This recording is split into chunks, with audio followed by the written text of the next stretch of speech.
Hi, welcome to Love Scope. Faith here. So, today, have you ever had a heartbreak? Have you ever been disappointed by somebody that you truly love and you feel like, I don't know how to process it? You're going through it right now and you just feel like, I don't believe in love. I don't believe in anything like love. There is hope for you and you can get over it.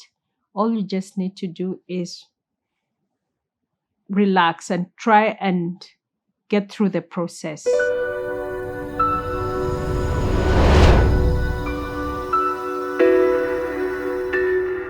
Today, I'm going to be talking about a heartbreak. Have you ever been heartbroken? Have you ever somebody done to you something that you feel your heart is aching? You feel shattered, you feel disappointed, and you don't know what to do. Well, I've been through a heartbreak. I know what it feels like. I was broken, I was shattered, but I made it. Here I am to talk to you about heartbreak. What did I do? The first thing I did, I had to grieve the pain, grieve the feelings, because when you're heartbroken, this is a relationship that is dead. It's dead. It's like you're mourning a death, but the person is still there. They're still walking around, but you're stuck with feelings and emotions that you don't know what to do with them.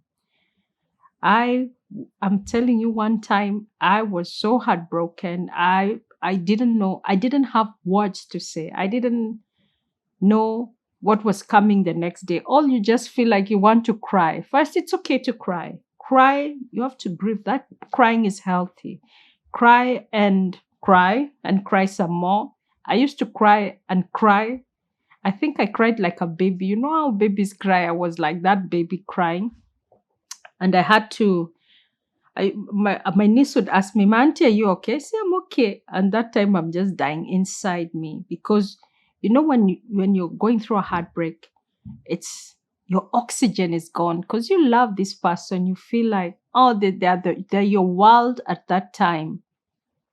Your world revolves almost around when you're in love. You know how it goes. You feel all these nice feelings, and now the heartbreak is the opposite.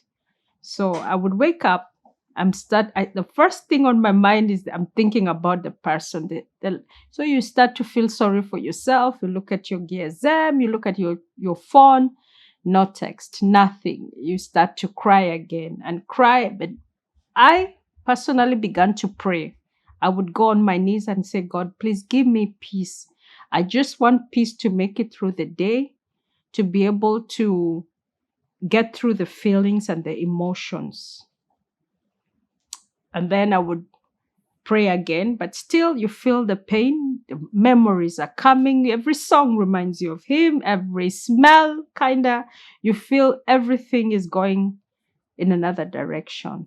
So all I want to tell you is first grieve that pain, process that feeling, and don't deny yourself that you don't love the person. They are gone, but the feelings are still there, but you have to work through them. So the first thing you do, try and accept that it's over, and then grieve the pain, cry a river, cry.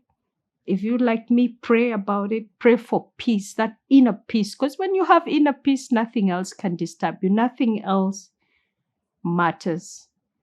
And then the second thing I did, or something else I did, when after you're grieving, as you started to find yourself, because your self-esteem, you feel like you're such a fraud. You feel foolish for believing that somebody loved you.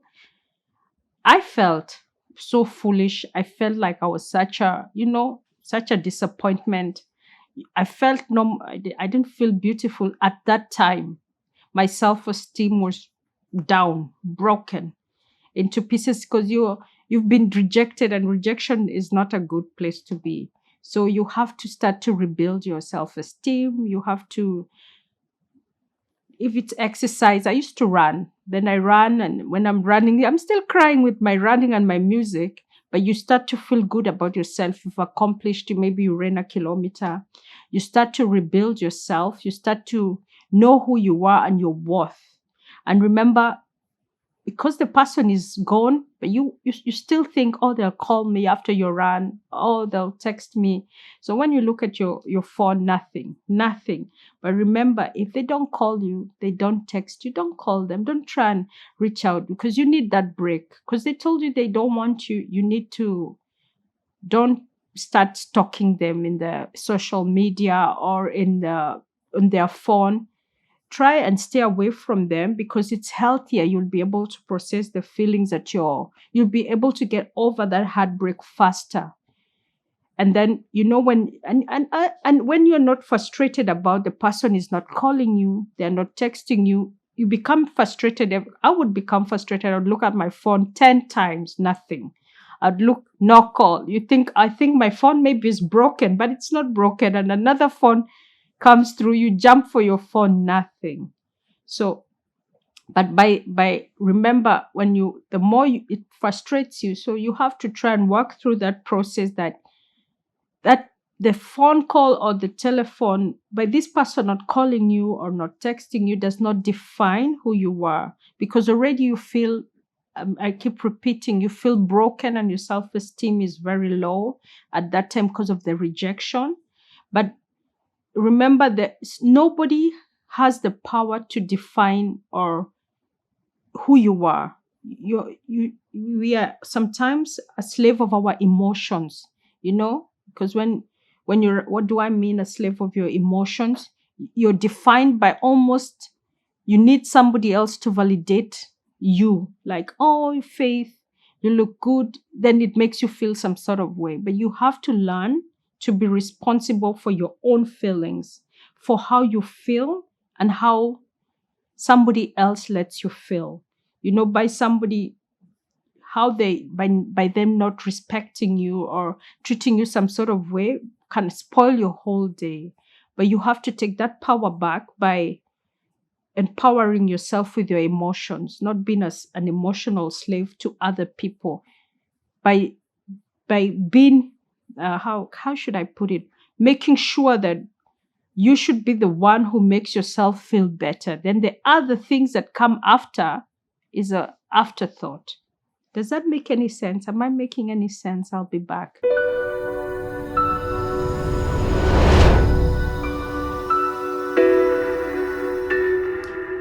Hello, welcome back. Heartbreak. I'm telling you to take control of your emotions. And you have to, when you're going through a heartbreak, you also have to learn to do something different, something fun, something out of your comfort zone. For example, go dancing or find a new hobby, something that makes you rediscover again who you are, rediscover, because to build your self-esteem again, because it's no lie. When you're heartbroken, for women, when we are heartbroken, you start wanting to know, is the guy dating, is the woman prettier than me? Is she, if you are thin, is she does she have a better shape than you are? You start to question yourself, but it's not about you. It's about that I believe that when one door closes, something greater, it always comes to something greater is out there, but you just need to get rid of the feelings, the emotions, and you have to forgive that person, what they did to you, no matter how bad it is, because if you have that bitterness, it's about you. You'll not be able to walk through the process of dating again or rebuilding a relationship with somebody else, because you're still hung on the bitterness. And bitterness is a bad thing. So when you forgive, like when I was going through my heartbreak, I would pray for peace. And I knew that the day I knew that I had absolutely healed is when I felt no remorse and no sort of anger. Because you go through the process, you're bitter, you're in denial, then you reach a place you're angry at the other, you're angry at everything, you're angry at love, you're angry at people who are in love, you're just an angry, bitter person. But when people look at you, they don't look at what you've been through. They just look at you. You're just angry with a bad attitude. So by you forgiving, you change, you become a positive person, more positive vibes, more positive attitude, and it attracts better things near you. So I remember when I knew that I had healed, is I was no longer bitter. I was no longer expecting. I stopped having expectation from my heartbreaker. I just knew, okay, Faith, I love me, and me, I love me. I love me. Sometimes my workmates tell me I'm too full of myself.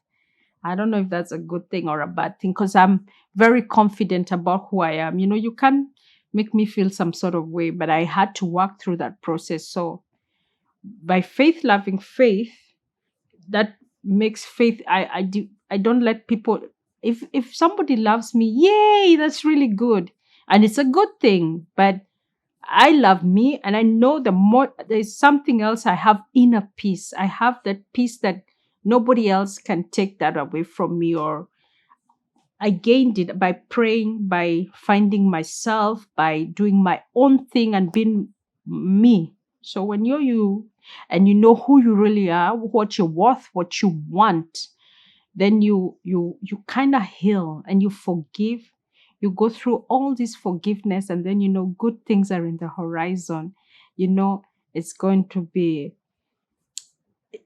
good, things are coming your way. So you're healing through that healing process. And don't be quick to jump into a new relationship, because you'll be on the rebounds, and then you'll be, when you're going through the rebounds, you're in this process of, you when you're dating there now, you're going through the rebounds, trying to forget your heartbreak. I'll call the person heartbreaker, whatever, because they had broke you. You'll be always, when I was with so and so, they used to do this. Then you've not healed, and you've already started in another hot mess, which will pile up to another hot mess. So instead, when you've healed, you get a new relationship. You won't carry all the negative processes of the next relationship. You'll be in a good place, a good place. So, what did you do when you were heartbroken? How do you feel? What and don't stalk the person with social media. People, women, now me, I'm talking as women. I've seen this. Somebody's going through their Facebook, through their every social media to see. I know this person who, she knew her partner was having an affair, was kind of dogging, and she was feeling very heartbroken because one day he woke up. When she went out, he packed everything and moved out of the house. So when she came home and she was in love, he was also her oxygen. Women, when I say oxygen, it means like you almost feel like you can't function without that person. You feel like they're your oxygen, your better half. It's your partner, and then they're just gone. So what the lady was doing, it was driving me crazy. She was talking to me about it though, but I just listened, because you need to talk about it. You really need to talk about, and somebody needs to listen. No matter, somebody will talk about the same thing over and over and over. Just let them talk. Talk about it until you feel like you've talked it out, all out. So when she was talking, and she said, Faith, I see he's in WhatsApp. He's online, but he's not talking to me. And I'm texting him. He's not answering, but he's online. Why isn't he talking to me? Why is he online even at night? So I told her, aren't you going to go crazy? If he's online, you're also online. No, but who is he talking with? He's in. Now her conclusion is, the more he's online in the WhatsApp, she's saying he's in love with somebody else because they are chatting, and he was totally ignoring her messages. So it was devastating her more. She was crying more, but she was looking, no lie, at her. I keep saying GSM. GSM is a mobile in Dutch, but she was looking at her mobile almost every 5 minutes. And then she says, he's changed the picture. He's changed his profile picture.